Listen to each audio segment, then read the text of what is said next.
All right, simple question for you. How difficult is it to watch Trailblazer games right now? This game in Atlanta tonight played out pretty much exactly how Chris and I thought it would, and they're just such a difficult watch right now. They don't defend. They don't have a lot of talent on the floor. They desperately need Nurk and Ant to return, and they're just not very competitive. But the worst part is watching them defensively. We talked about their issues in game day against the Pelicans where, Chauncey Billups was using drop coverage against guys who thrive in the mid-range. His questionable personnel that he was utilizing in his zone defense, especially with Watford at center. And there's just so many problems right now. I don't even know how it's possible, but this team's regressing defensively right now. And that's hard to do when you're as bad defensively as this team is. But right now, if you go to the rankings and you look at defensive rating across the league, the Trailblazers currently sit 27th in the NBA in defensive rating, but the only three teams behind them are Detroit, Houston, and San Antonio. Three teams that are clearly focused on the tank, three teams that are focused on Victor Wembanyama.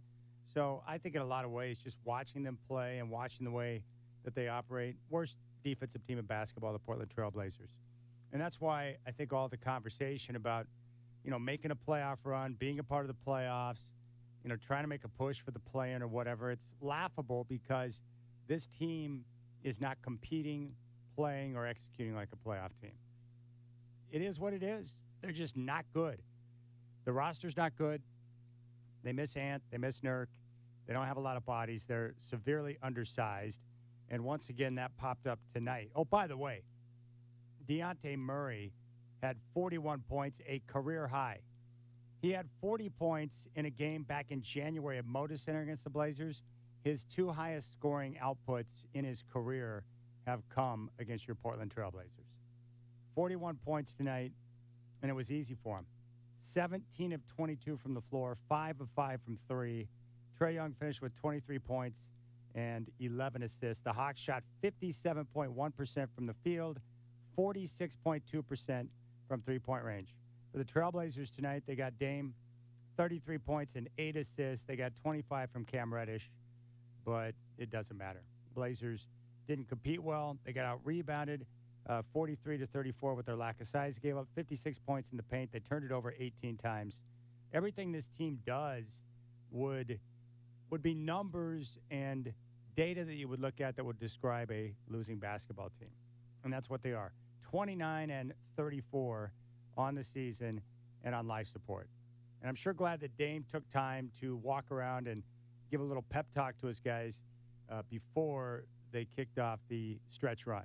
They're now 1-4 since the All-Star break. That one win coming against Houston when Dame scored 71 points.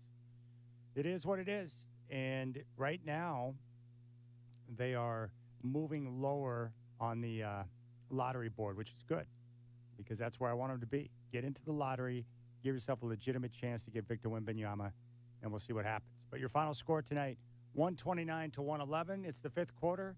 Chad doing along with Chris Burkhart. You can also join us on the YouTube live stream and check things out behind the scenes if you would like. But an ugly basketball game. Poor defense, poor offense. Turn the ball over. Dejounte Murray on fire. A big bowl of wrong for your Portland Trailblazers, who will get a day off now and move to Orlando, where they take on the Magic on Sunday. 3 o'clock tip here on 620 Rip City Radio.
The fifth quarter poster play of the night is brought to you by Collection Connection, the leaders in framing sports memorabilia, team awards, and so much more. Collection Connection offers you a one-stop, full-service framing experience. Find them online at COLLCONN.com.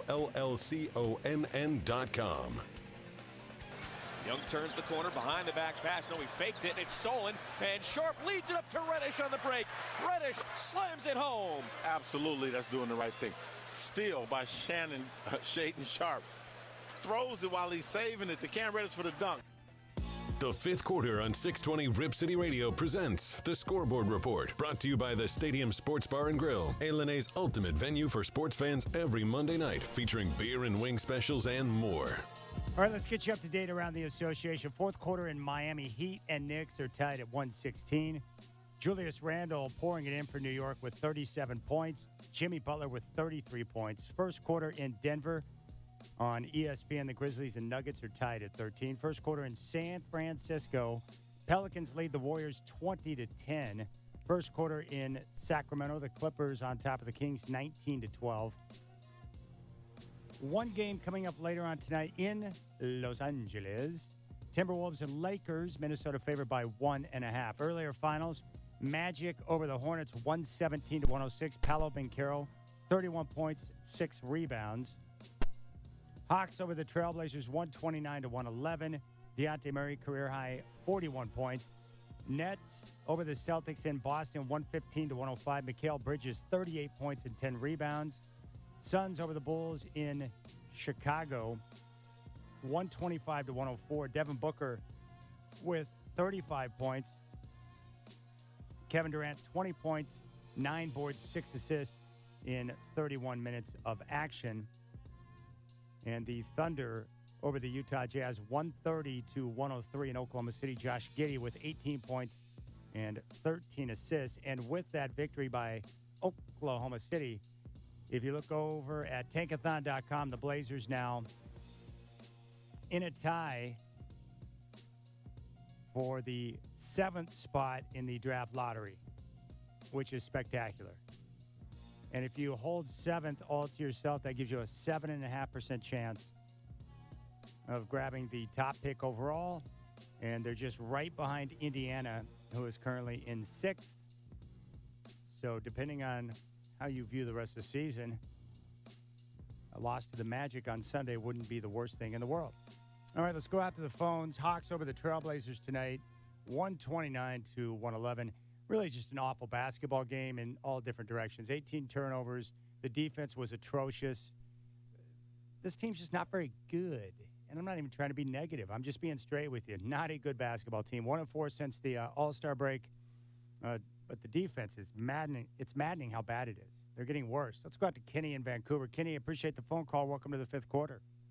Hey, good evening, Chad. Hi. Hey, obviously another bad start. Everybody not named Dame was 3 of 17 in the first quarter. You just can't win after that. You get behind. You've got not enough shot makers. And while, yes, the defense was putrid, it was at least a little decent in the fourth. Granted, I got to go for small little positives tonight. When the game was over. Yeah. Well, I will say this. I don't think Reddish is a bum. I think as much as we talk about developing, Ant and some of these other guys, I see something there. The guy has a nice shot.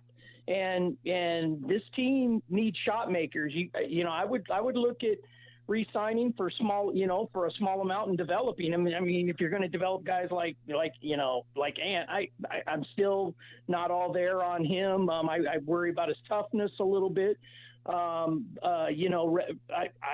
saw something tonight in Reddish. I like what I seen, and in a few Wait a other second. games. What do you mean you worry about his toughness? He came back off that ankle injury earlier than he should have and gave it a go because he knew the team needed him, and he tweaked the ankle again. I mean, that's, I got to give the guy props for coming back much sooner than what you would have expected on that type of injury that he suffered before the All-Star break.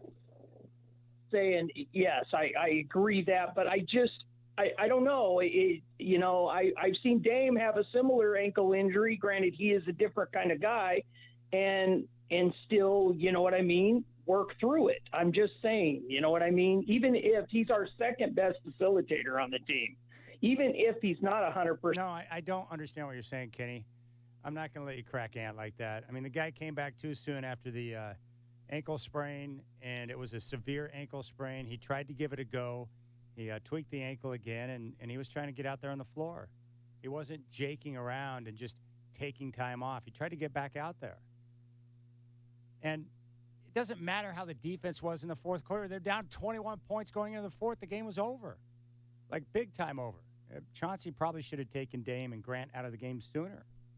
All right, Chris, here's my question for you. Do you think the franchise, not the players, because everyone gets hung up on this, do you think the franchise is already actively tanking? I think it's a really good question. And I think some of the results we've seen, I think maybe. I think there's a lot to it. I'm never going to say the players are tanking. You know me. It's the same reason you asked me the other day. I am team playoff because I'm a competitor, and that's what I'd want, and I know that the team wants that too. But there's got to be some sort of talk from the top, right, when Cam Reddish is all of a sudden playing big minutes. And, yeah, he scored 21 points tonight, but, yeah, he was playing a fat chunk of minutes and no one else was scoring. Like, I wouldn't get over your skis out here, right? You know, count your chickens before they're hatched or whatever other metaphor you want to use. Like, on the average day, there's zero reason, and I will hold firm to that he should be playing over Nasir Little, right? Oh, you can hold on to him, develop him into something. The dude was a high pick, and here he is on his third team, right? Like, so he hasn't latched on for a reason. Like it's nice to see a guy perform well, but what do you expect when it's garbage time or, you know, your team's down by 20 the most night and no one else is hitting shots except Dame? Like, you can sit there and look at the Rockets, right? And any one of their guys can go off any single night and score 20-plus because they don't have a guy who's their go-to scorer.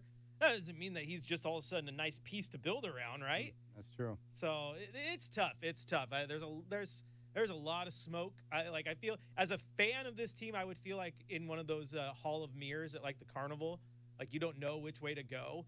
And I was texting Keith, and co-host on Trailcasters earlier, and he laughed. And you know this, I always use the roller coaster analogy of the season, the ups and downs. Like right now, the roller coaster is stuck mid-loop, upside down, waiting for the maintenance crew to come fix it. So bad. I love Kenny, too. He loves Dame so much that he cracks on anyone that's even close to him on the team. You're cracking on Ant. It's hard to crack on Ant. It really is. Like you said, he tried to get out there. It obviously wasn't ready. Dude, I know you love Dame, Kenny. Yeah. I know you love Dame. I know that's your guy, but look, dude, Ant was out there sooner than he should have been. All right, we'll come back on fifth quarter, and when we do, we'll check in with Coach Billups and see what he had to say about this effort tonight. Blazers get whacked, 129-111. Never led in the game. Defense was atrocious.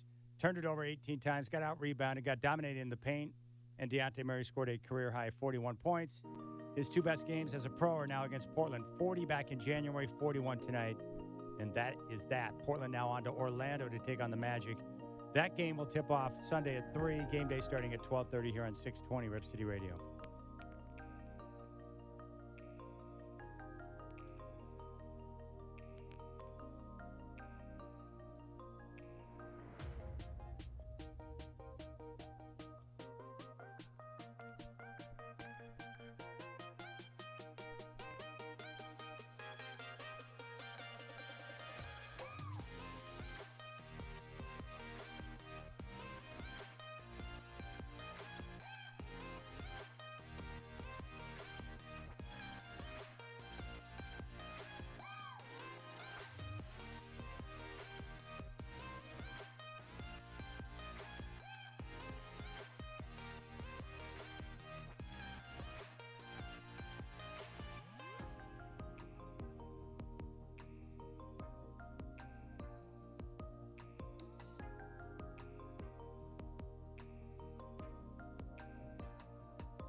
It's time for the Portland Trailblazers Drive of the Night, here on the fifth quarter, hosted by Chad Dewing, 620 Rip City Radio. Drive of the Night is brought to you by Dick's Chrysler Jeep Dodge Ram of Wilsonville, ready to compete with the lowest prices in town.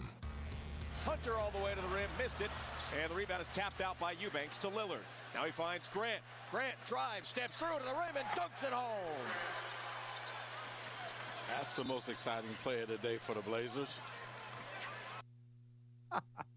It's time for the Coach's Corner with Chauncey Billups on Blazers Game Day, presented by Henderson & Daughter. Henderson & Daughter has been supplying superior design service, quality windows, entry doors, patio doors, and window installation to the Portland and Southwest Washington area since 1977. Before you decide to just replace your current windows or exterior doors, have our designers present you with a free in-home design consultation and estimate to show you the different styles we carry that can give your home a fresh new look. Henderson & Daughter, your window and door experts. All right, let's check in with Coach Billups following the Blazers' blowout loss, 129-111 in Atlanta. Dame turns the corner. Dame turns.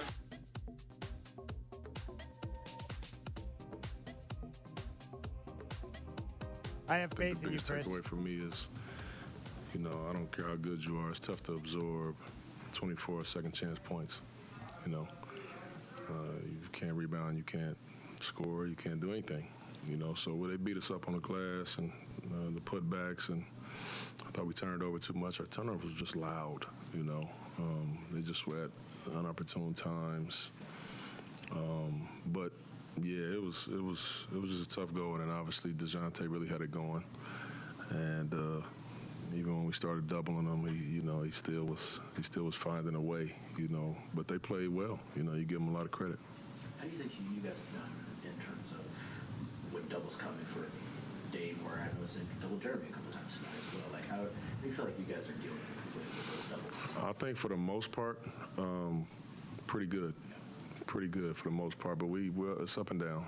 It's up and down. I mean, it always looks good when we get off of it and we end up scoring, but you can also be playing it well by getting a good shot and just not making that shot, getting the quality look. So it's easy to determine that when you continue to score, but sometimes you get good looks on it, and it was good offense. It just didn't work out. It didn't make the shot. Drew had mentioned before the game that he felt like he needed to kind of remember how to win again a little bit, or just get back to doing some things that were working before.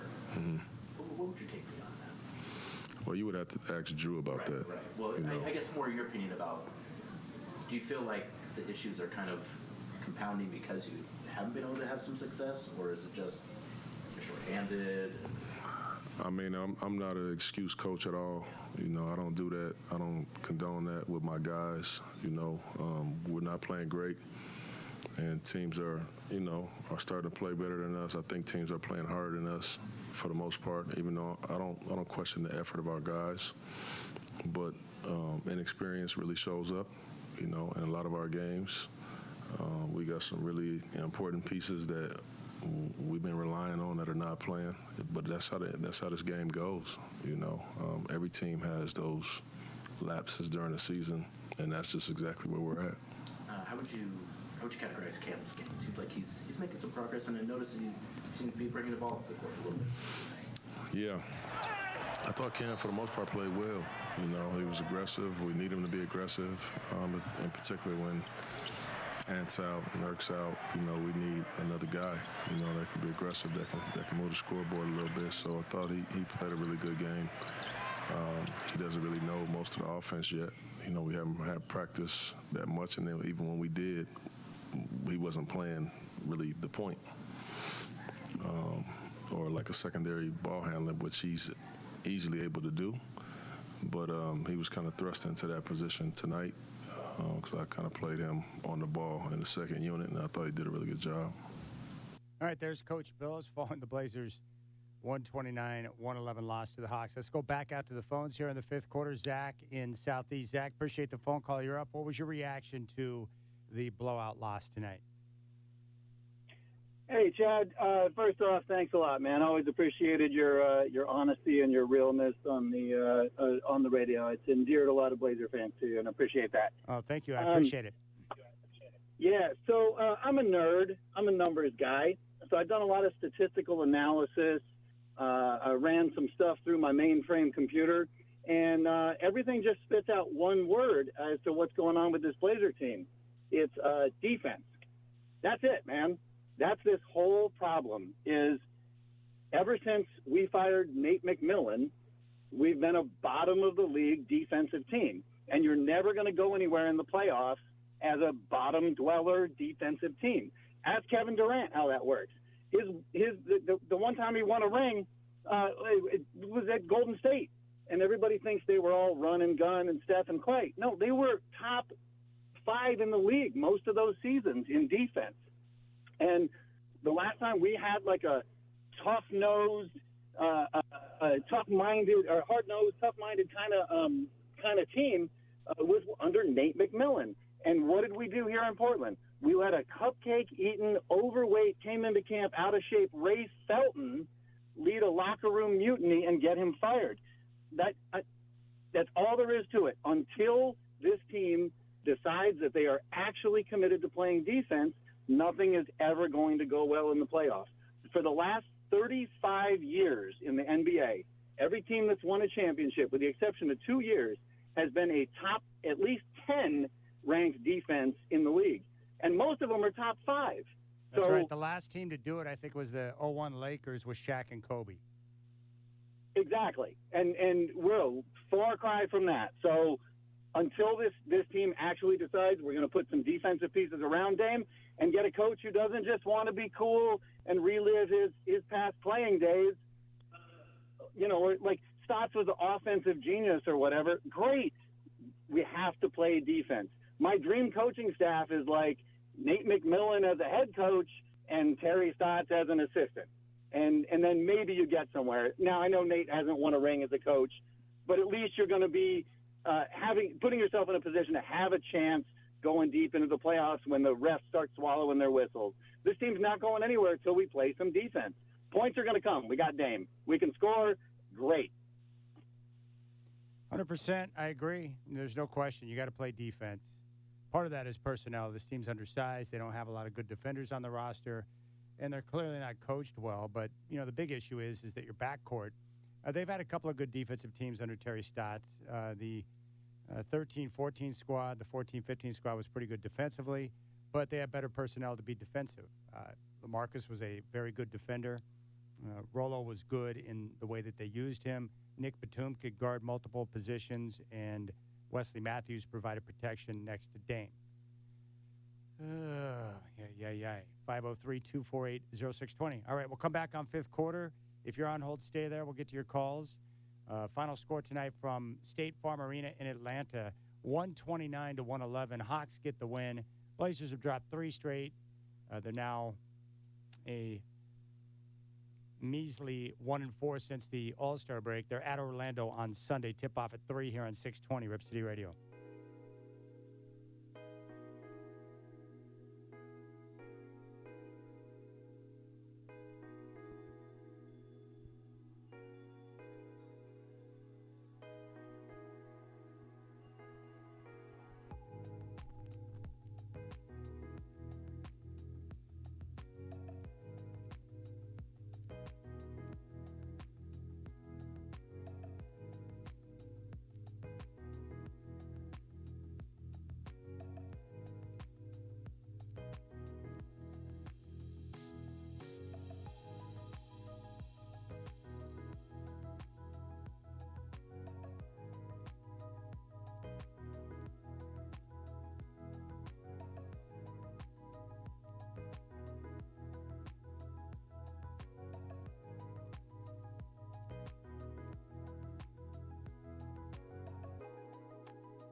It's time for the Nothing But Net Shot of the Night here on the fifth quarter. 620 Rip City Radio. The Nothing But Net Shot of the Night is brought to you by Oregon Dungeness Crab. Sustainably harvested, uniquely delicious, and always wild. Oregon Dungeness Crab. Always sounds good for dinner. Dame turns the corner, steps back, fades away from three. Got it! Dame from downtown. He's got 23. All right, fifth quarter, Chad doing Chris Burkhart with you. 503-248-0620. Blazers got whacked by the Hawks tonight, 129-111. Let's go out to Tom in Southeast. Tom, appreciate the phone call. You're up on fifth quarter. What was your reaction to the blowout loss in Atlanta tonight? Gosh, one of the things that the Blazers seem to have a knack at doing is when they get down, by 16 or 18 or whatever, they always make it a nice comeback. I mean, they got back to within like 8 or 6, and then it seems like they just stopped doing whatever they were doing that got them that. And so I just, but on top of these losses, you know what makes it worse? And I don't know if you notice it, but I am so bugged by the monotone sound of either how Terry Stotts, after every game they go, yeah, the Blazers, yeah. Chauncey Billups, he does the same thing every time. Yeah, well, that's how it goes. Yeah. I mean, he doesn't have any either anger or excitement or passion or nothing in his voice. It just bugs me. So, dude, brother, dude, I don't know. But the Blazers are what? I mean, they're only still 4 games out of what, like 4th or 5th. So, but I know I'm a dreamer. I'm dreaming. But hey, look, I have a song for the Blazers. So after every loss, there's a song out there called "Cry" by Godley and Cream. It goes, you don't know how to ease my pain. I mean, every loss is just agonizing, gut-wrenching, painful. And so, I don't know, dude. I'm a diehard 50-year Blazer fan. So, until they're